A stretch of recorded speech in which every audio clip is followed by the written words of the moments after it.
Movie की शुरुआत Kevin नामी लड़के से होती है जो अपने कोवर्कर्स के साथ एक अमीर आदमी की रूफ ठीक करने में लगा होता है। तभी एकदम बैठे बैठे उसे कुछ ख्याल आता है और वो अपना स्टूपिड सा बिजनेस का आइडिया अपने कोवर्कर्स कैरी और सीसर को बताने लगता है। केविन को लगता था कि ये काम अभी तक इस शहर में किसी ने शुरू नहीं किया है, इसलिए उसका अच्छा जा सकता है, पर गैरी और सीसर को ये काम बिल्कुल बेकार लगता है। वो उसे इस टॉपिक से हटाने के लिए उसकी लव लाइफ पे बात करना शुरू हो जाते हैं। केविन ने अपनी एक्स गर्लफ्रेंड से दिल तुड़वाने के बाद अभी तक किसी और लड़की को डेट नहीं किया था। उसके लिए मूव ऑन करना इतना मुश्किल हो रहा था जैसे किसी छोटे बच्चे से उसका फीडर छुड़वाना हो। केविन उनकी बातों से अपसेट होने लगता है और गलती से अपना ही थंब जख्मी कर लेता है। तभी केविन का बड़ा भाई स्टीव वहाँ आ जाता है। वो भी केविन को मूव ऑन करने का मशवरा देता है। वो केविन को समझाता है कि उसे उस लड़की को भूल के किसी और लड़की को डेट करना चाहिए।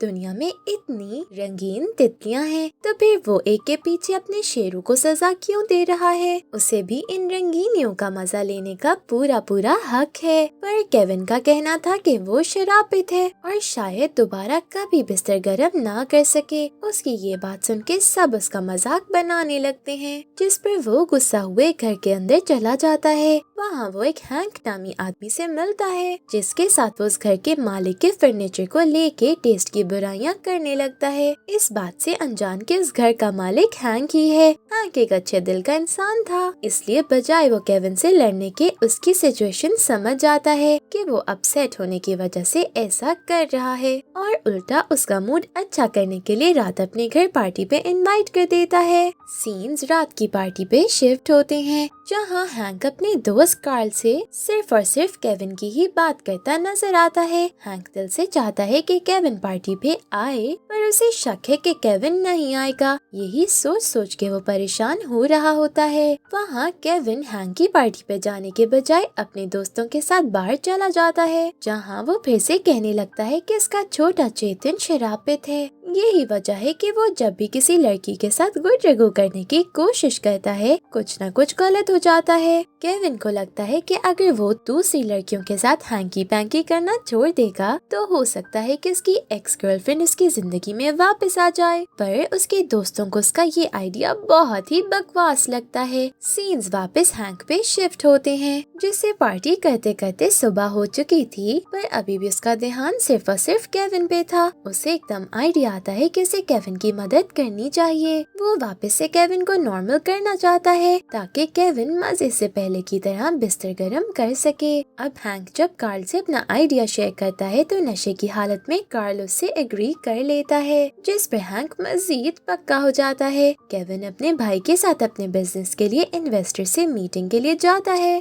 जो उनके डैड का बहुत अच्छा दोस्त भी है। इसलिए केविन को उम्मीद है कि वो उस बिजनेस में इन्वेस्ट करने को तैयार हो जाएगा। पर जब वो उस आदमी से मिलकर उसे अपने बिजनेस आइडिया का बताता है तो वो भी केविन की बेइज्जती करता वहाँ से निकल जाता है। उसके बाद अपसेट होने पर केविन अपने दोस्तों के साथ लंच करने चला जाता है, जहाँ उसे एकदम हैंक की कॉल आती है। हैंक केविन को फिर से अपनी पार्टी पे बुलाता है, जहाँ वो उसे जेड नाम की एक हॉट लड़की से सेट करना चाहता है ताकि वो केविन की सूखी मूंगफली को वापस फुला सके। केविन तो पार्टी में जाने को तैयार नहीं था, पर उसकी दोस्त उसे समझा के जबरदस्ती पार्टी पे जाने को कहती हैं। केविन को एहसास होता है कि हैंक एक अमीर आदमी है, यानी अगर केविन उसका दिल जीत लेगा तो वो हैंक को अपने बिजनेस में इन्वेस्ट करने के लिए मना सकता है। सिर्फ इसी उम्मीद के साथ वो पार्टी के लिए निकल जाता है। वहाँ पहुँच के केविन हैंक के दोस्त कार्ल और जेड से मिलता है। केविन को ना जेड में कोई दिलचस्पी थी, ना ही उस पार्टी में। वो तो वहाँ जाते ही हैंक को अपने बिजनेस के बारे में बताना शुरू हो जाता है। उधर भी सबको केविन का आइडिया बिल्कुल फजूल लगता है, पर हैंक केविन का दिल नहीं तोड़ता। वो उसे इस बारे में बाद में बात करने का बोल के जेड के साथ रूम में पलंग तोड़ने भेज देता है, जहाँ जेड तो कामासूत्रता की देवी होने का सबूत देते हुए केविन के शेरों को जगाने में लग जाती है। पर केविन तो सख्त लौंडा बन जाता है और बजाय जेड की गुफा को हवा देने के वो उसे ऐसी पास्ट की स्टोरी सुनाते हुए उसका मूड खराब कर देता है। जेड उसे बुरा भला कहती वहाँ से निकल जाती है। जिस वक्त ये सब हो रहा था उस टाइम हम हैंक को उसके कमरे में अपनी एक्स वाइफ के लिए वीडियो रिकॉर्ड फ्लर्ट करते देखते हैं, जिसमें वो अपनी वाइफ से एक अच्छा हस्बैंड ना होने की माफी मांग रहा था। यहाँ हम पे रिवील होता है कि ये हंसमुख और सबकी मदद करने वाला इंसान असल में तो बिल्कुल अकेला और टूटा हुआ है, जो इन पार्टीज के शोर में अपना गम छुपाने की कोशिश कर रहा है। यही वजह है कि वो केविन की मदद भी करना चाहता है। उसे लगता है कि ऐसा करके उसका गिल्ट कम हो सकता है। केविन मजीद पार्टी में रुकने के बजाय वहाँ से जाने ही लगता है कि हैंक उसे रोक लेता है। वो उससे और जेड को अलग कमरे में बात करने ले जाता है, इस उम्मीद के साथ कि वो खुद वहाँ रह के कुछ ठीक कर पाएगा। जब ये तीनों बात करना शुरू करते हैं तो केविन इनसे भी यही कहता है कि उसका छोटा चेतन शराब पित है, क्योंकि जब भी वो किसी लड़की के साथ गपागप करने की कोशिश करता है कुछ न कुछ गलत हो जाता है और उसका शेरू प्यासा ही रह जाता है। उसकी पहली गर्लफ्रेंड तो मरते मरते बची थी,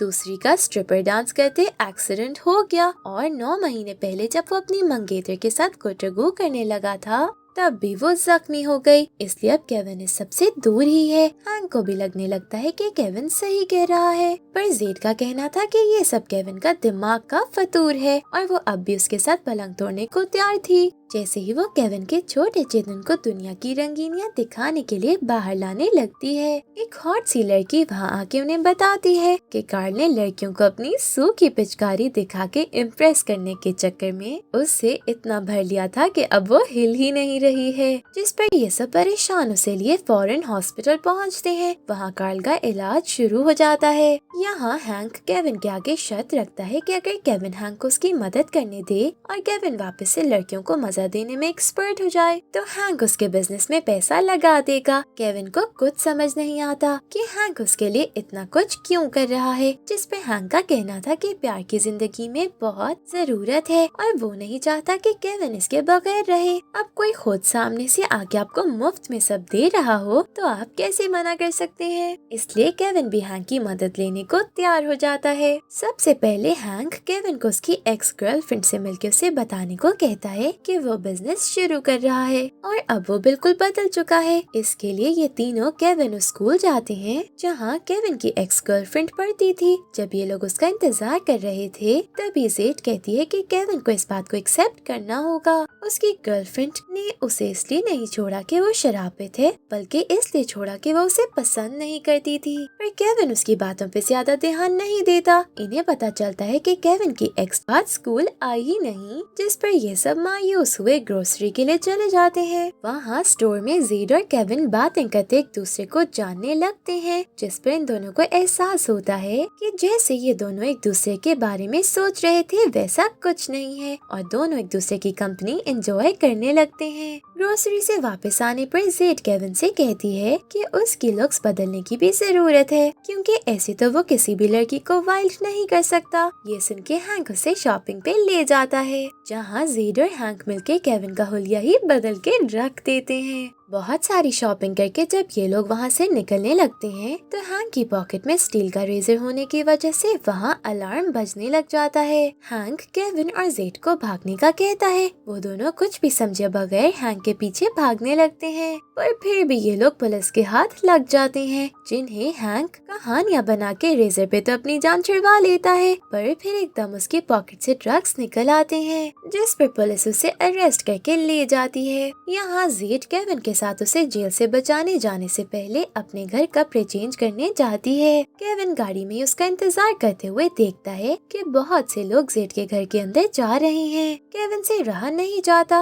और वो भी घर की तरफ बढ़ता है, जहाँ वो जेड की डैड से मिलता है। केविन पे रिवील होता है कि जेड एक बहुत ही नामवर फैमिली से है और उसने अपना असली नाम भी लोगों से छुपाया हुआ है, क्योंकि वो राइटर बनना चाहती है। जब केविन जेड से इस बारे में बात करने की कोशिश करता है तो जेड गुस्से में आ जाती है और उसे कहती है कि एक बार वो लोग हैंक को जेल से निकाल लें फिर उनके रास्ते अलग अलग हो जाएंगे। पुलिस स्टेशन पहुंच के इन्हें पता चलता है कि अभी हैंक को मजीद 1 घंटा यहीं रहना होगा, जिस पर इनके पास साथ वक्त गुजारने के अलावा कोई रास्ता नहीं बचता है। इस टाइम में दोनों और ज्यादा एक दूसरे को जान जाते हैं और शायद पसंद भी करने लगते हैं। सीन्स हैंक पे शिफ्ट होते हैं, जो जेल में अपना टाइम गुजारने के लिए एक लड़के से उसके रोमांटिक रिलेशन पे बात करता नजर आता है। है। केविन जेड को अपने साथ अपने बिजनेस की जगह दिखाने ले जाता है। जेड को केविन का आइडिया पसंद आता है और केविन भी जेड को राइटर बनने के लिए प्रोवोक करता है। इसके बाद दोनों पास आने ही लगते हैं कि जेड केविन को रेड सिग्नल दिखाते हुए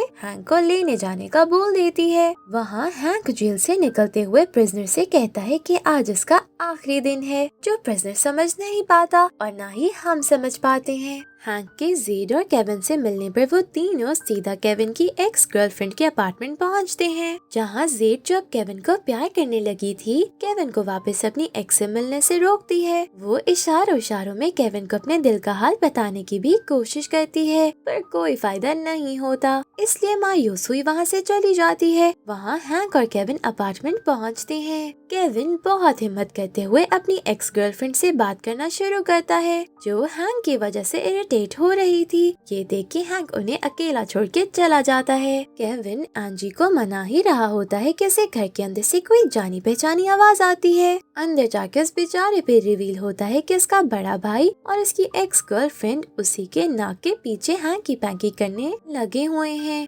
अपना टूटा दिल लिए केविन वहाँ से निकल जाता है। सीन जेड पे शिफ्ट होते हैं, जिससे हैंक के फोन में उसकी वीडियोस देख के पता चल जाता है कि हैंक अपनी जान लेने वाला है। केविन जेड को कॉल करके अपने दिल का हाल बताते हुए प्यार का इजहार करने की कोशिश करता है, पर जेड उसे एक बार फिर रेड सिग्नल दिखाते हैंक को बचाने चलने का कहती है। केविन फौरन हैंक के घर पहुँचता है, जहाँ वो रूफ पे बैठा बस अपनी जान लेने को तैयार था। केविन उसके पास पहुँच के उसे ऐसा करने से रोकता है। उतनी देर में जेड भी वहाँ पहुँच जाती है। दोनों मिलकर उसे यकीन दिलाते हैं कि उसका प्लान फेल नहीं हुआ। उन दोनों को एक दूसरे से प्यार हो गया है, इसलिए हैंक को भी उम्मीद नहीं छोड़नी चाहिए। उसकी लाइफ में भी कुछ न कुछ अच्छा जरूर होगा। हैंक इनकी बात मान के वापस आने लगता है, तो स्लिप होके मरते मरते बचता है। होश में आने पर वो जेड और केविन को अपने सामने किस करते पाता है, जिस पर वो बहुत खुश हो जाता है। उसके बाद जेड और केविन फाइनली पलंग तोड़ने दूसरे रूम में चले जाते हैं, जहाँ दोनों अपनी हवस बुझाते मजे करने लगते हैं। इसी के साथ मूवी एंड हो जाती है। Thank you for watching.